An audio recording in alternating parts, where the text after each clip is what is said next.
Olá! Vem comigo revisar as súmulas e os informativos dos tribunais superiores. Meu nome é Daniele e esse é o Fazer Jus. Súmulas organizadas por ramo do direito. STJ. Direito processual penal. Competência. Súmula 6.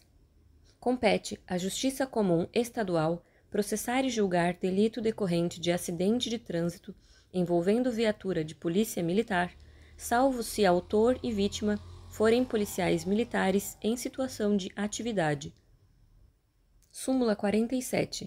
Compete à Justiça Militar processar e julgar crime cometido por militar contra civil com emprego de arma pertencente à corporação, mesmo não estando em serviço.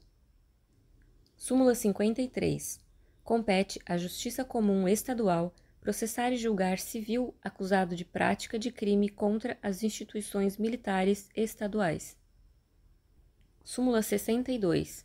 Compete à Justiça Estadual processar e julgar o crime de falsa anotação na carteira de trabalho e previdência social atribuído à empresa privada. Súmula 75.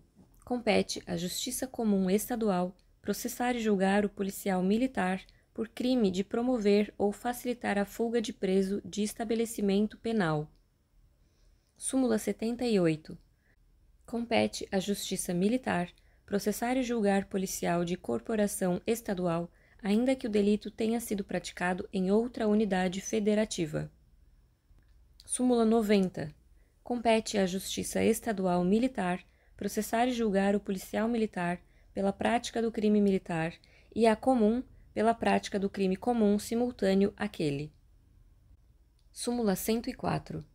Compete à Justiça Estadual o processo e julgamento dos crimes de falsificação e uso de documento falso relativo a estabelecimento particular de ensino. Súmula 107. Compete à Justiça Comum Estadual processar e julgar crime de estelionato praticado mediante falsificação das guias de recolhimento das contribuições previdenciárias quando não ocorrente lesão à autarquia federal. Súmula 122. Compete à Justiça Federal o processo e julgamento unificado dos crimes conexos de competência federal e estadual, não se aplicando a regra do artigo 78, inciso 2, alínea A, do Código de Processo Penal. Súmula 140. Compete à Justiça Comum Estadual processar e julgar crime em que o indígena figure como autor ou vítima. Súmula 147. Compete à Justiça Federal processar e julgar os crimes praticados contra funcionário público federal quando relacionados com o exercício da função. Súmula 165. Compete à Justiça Federal processar e julgar crime de falso testemunho cometido no processo trabalhista.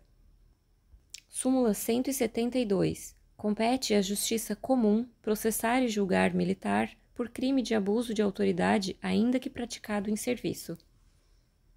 Súmula 208. Compete à Justiça Federal processar e julgar prefeito municipal por desvio de verba sujeita à prestação de contas perante órgão federal. Súmula 209. Compete à Justiça Estadual processar e julgar prefeito por desvio de verba transferida e incorporada ao patrimônio municipal. Competência em crime de uso de passaporte falso. Súmula 200. O juízo federal competente para processar e julgar acusado de crime de uso de passaporte falso é o do lugar onde o delito se consumou. Competência em crime de uso de documento falso. Súmula 546. A competência para processar e julgar o crime de uso de documento falso é firmada em razão da entidade ou órgão ao qual foi apresentado o documento público, não importando a qualificação do órgão expedidor. Por hoje é isso. Vamos construir juntos um material de revisão rápida e objetiva? Me diga nos comentários o que achou e como podemos melhorar. Obrigada pela companhia e não perca os próximos episódios para continuar fazendo jus.